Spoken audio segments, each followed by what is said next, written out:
Vous suivez le 12h30. Bonjour à tous et bienvenue dans le journal du midi à la une de l'actualité. C'est officiel, les frontières terrestres de la Côte d'Ivoire sont ouvertes et ce, depuis minuit. L'information a été rendue publique hier, mercredi 15 février 2023, à l'issue du Conseil des ministres. L'actualité internationale nous conduira en Libye où 73 migrants sont portés disparus après un naufrage. Nous reviendrons plus amplement sur ce sujet. Merci de suivre l'information sur RTI2. Comme annoncé en titre, les frontières terrestres de la Côte d'Ivoire sont réouvertes depuis minuit. L'information a été rendue publique ce mercredi 15 février 2023 à l'issue du Conseil des ministres sous la présidence du chef de l'État Alassane Ouattara. Rappelons que depuis le 22 mars 2020, le gouvernement avait procédé à la fermeture des frontières terrestres, maritimes et aériennes dans sa lutte contre la propagation de la maladie à coronavirus.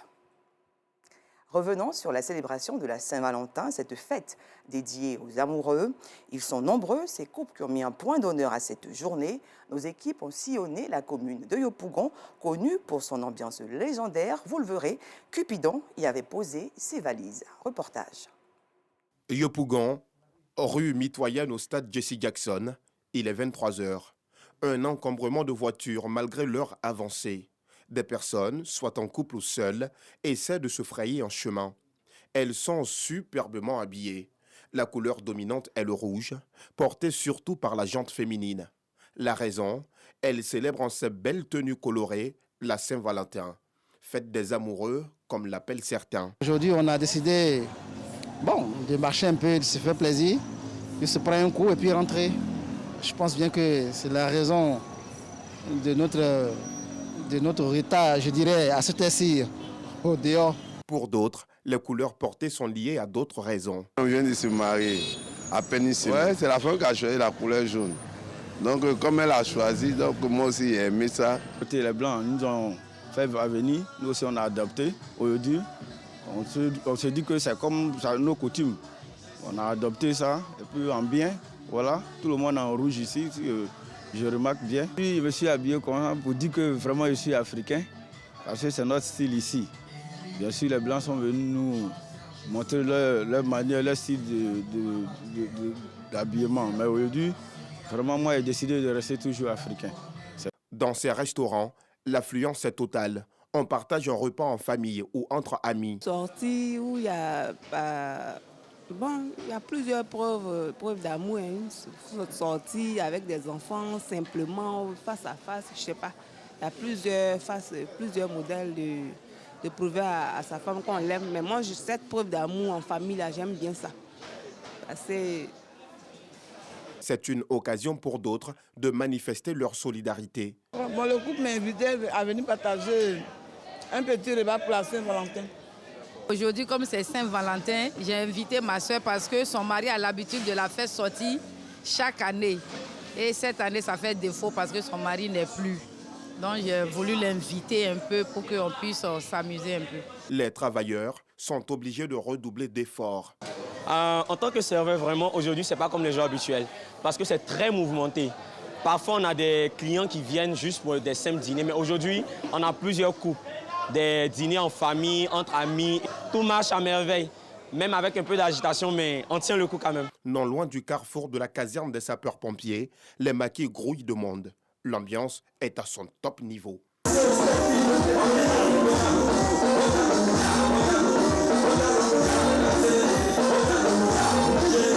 nous sommes dans la joie. C'est la fête des amoureuses. Ouais, celui qui n'est pas amoureuse là, il ne serait pas parmi nous. Voilà, tous ceux qui sont ici là, c'est des amoureuses. Voilà, on est fiers aujourd'hui. Donc on fait l'ambiance. Ouais, c'est ça. Les vendeurs de poissons et poulets braisés, ainsi que les managers, se frottent les mains. Oui, toujours comme ça, c'est la maison de Babi. Nous sommes bien situés au feu sapeur-pompier. Il est 3 h du matin. Même à cette heure avancée de la nuit, la fête bat encore son plein au carrefour mosquée du quartier Maroc.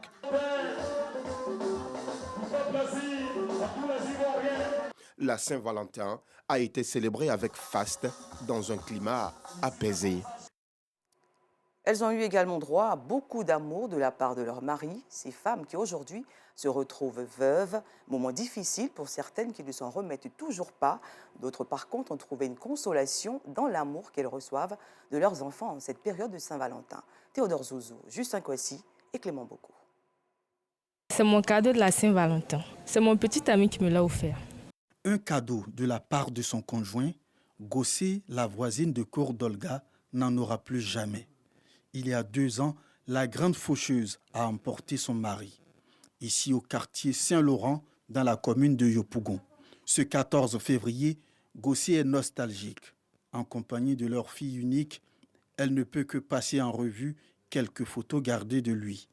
Autrefois choyée par son amoureux au cours de la Saint-Valentin, elle se sent aujourd'hui très seule. Paix à son âme, il me faisait des surprises. La Bible même le dit. L'homme quittera son père et sa mère et s'attachera à sa femme. Aujourd'hui, je suis seule. Sans ce mari-là, il y a un vide auprès de moi. Pratiquement le même ressenti pour Jeanne à la cité BAE. Les efforts fournis par son fils aîné pour lui offrir un présent ce jour de la Saint-Valentin ne peuvent remplacer la tendresse de son époux, parti il y a 11 mois. Bon, c'est mon grand garçon qui m'a fait cadeau matin.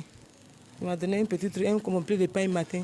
Ça m'a fait beaucoup plaisir. De toute façon, son père me donnait des cadeaux, c'est ce qu'il veut faire. Mais comme, en tout cas, il était beaucoup contente. Mais ce n'est pas la même chose comme quand son père me donnait. Toujours dans la commune de Yopougon, face au marché de Kouté, habite Yvette, également veuve depuis 17 ans.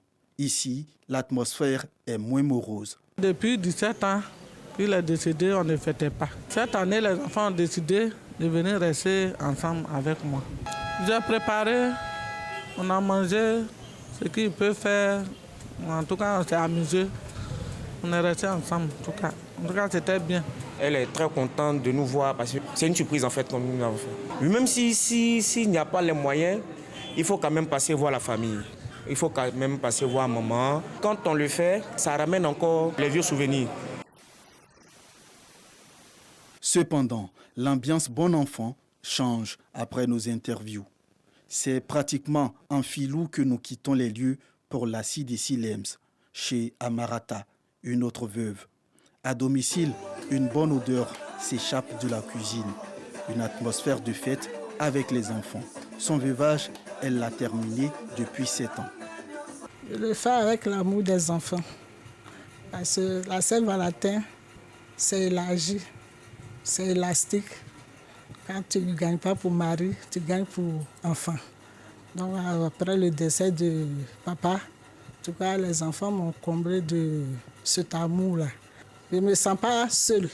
On a prévu faire les fruits de pommes de terre et après la prière de 19h30, puis leur donner des conseils. On va mettre un peu de la musique. Après la perte de leur conjoint, si certaines veuves ne se laissent pas emporter par cet événement douloureux, d'autres ploient sous le poids du chagrin et du désespoir. Chacune marque la Saint-Valentin à sa manière. L'amour a été également célébré sur les plages de la ville historique de Grand-Bassam. Les prestataires sur place n'ont pas manqué d'ingéniosité pour proposer des services romantiques aux amoureux qui ont célébré l'amour dans une ambiance quelque peu timide. Bintou Pekele. Un mardi, en pleine semaine, pour célébrer l'amour. Jour ouvrable certes, mais l'occasion de la Saint-Valentin est bonne pour Aruna pour sortir son cheval. Il sillonne les littorales à la recherche d'amoureux désireux d'immortaliser l'instant. Habituellement, ce sont les week-ends qu'il recherche des clients. Seulement que les amoureux, monsieur, madame, c'est eux qu'on les rencontre sur la plage. Ils montent à cheval, ils font des balades, des photos, des souvenirs de la plage. Bon, depuis ce matin jusqu'à là, j'ai eu 16 000 francs. Ça n'a pas trop marché parce que les gens ne sont pas sortis assez. On espère qu'ils vont sortir samedi ou dimanche. Pour combler l'absence des amoureux ce jour, Aruna propose ses services à tout le monde. Seul ou accompagné, monter à cheval fait du bien. J'aime monter à cheval. Et puis c'est bien chic. Accompagné, mais malheureusement, il n'est pas là. Donc c'est comme ça, nous, on vit nos Saint-Valentin. La chance du cavalier ne sourit pas à ce chansonnier de Zouglou. Elle creuse au fond de sa gorge et de son esprit pour composer mélodies et chants d'amour. Mais la moisson n'est pas bonne ce mardi de l'amour. Quelques Valentins qui ont gagné, il a fait les Atalakou. Toute la journée, il y a eu 1500 seulement. Il paye transport, il y a 1300 à la maison. Il paye réunion 700. Ma Valentine, on paye à checker 300. On finit des moyens, nos fêtes là finies. Au-delà des chants zouglous, cet homme mise sur de petits détails pour séduire sa compagne. L'achat d'un éventail, par exemple. J'ai trouvé qu'il est vraiment particulier. Il y a trop de démons dans l'amour ils ont besoin d'être chassés. Donc ça, c'est pour chasser les démons. On va chasser les démons dans le couple. Ces amoureux, eux, préfèrent regarder les va-et-vient de la mer pour se faire des déclarations ou pour régler certains détails de leur couple. Le soleil, lui, court pour marquer la fin de cette journée de l'amour, tout comme ces jeunes qui galopent ou chantent pour ramener à manger ou un cadeau à leur Valentine. Vive l'amour!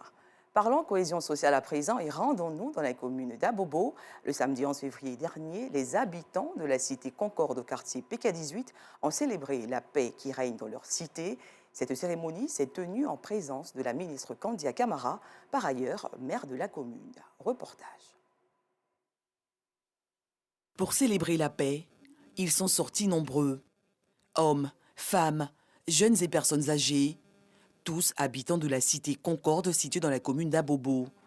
Ils se sont réunis pour célébrer l'harmonie et la cohésion qui règnent dans cette cité. Nous vivons en parfaite communion dans cette cité-là. Il n'y a pas de différence entre les musulmans, les catholiques, les protestants. Pas de différence entre les Bété, le Gula. Depuis que je suis ici, on n'a pas eu d'histoire. Même quand c'est les enfants, ça se règle entre parents et puis il n'y a pas de problème.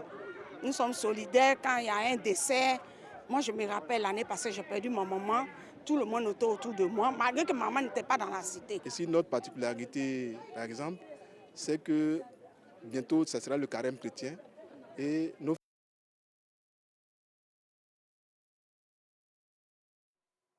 Poursuivant notre journal, hors de chez nous, 73 migrants sont portés disparus après un naufrage au large de la Libye. Le navire était parti de la localité côtière à 75 km à l'est de la capitale Tripoli et transportait environ 80 personnes à destination de l'Europe.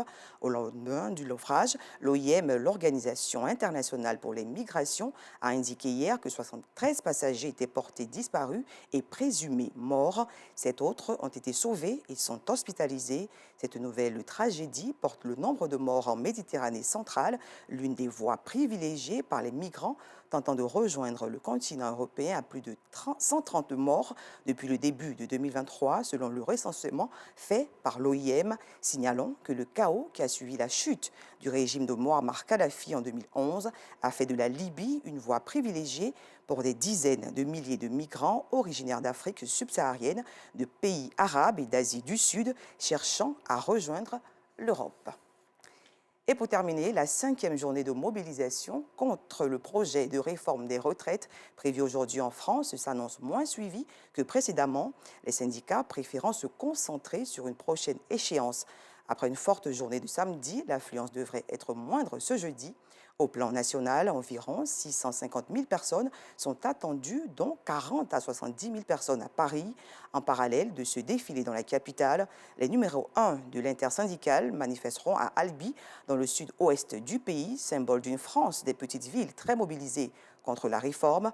Au niveau du transport, les perturbations s'annoncent limitées avec 4 trains à grande vitesse sur 5 en circulation et un trafic normal dans le métro parisien. Seul un train régional sur 2 circulera dans les régions et à Paris. Ceci met fin à cette édition. Merci de l'avoir suivi. Je vous retrouve demain à 12h30. Dieu voulant.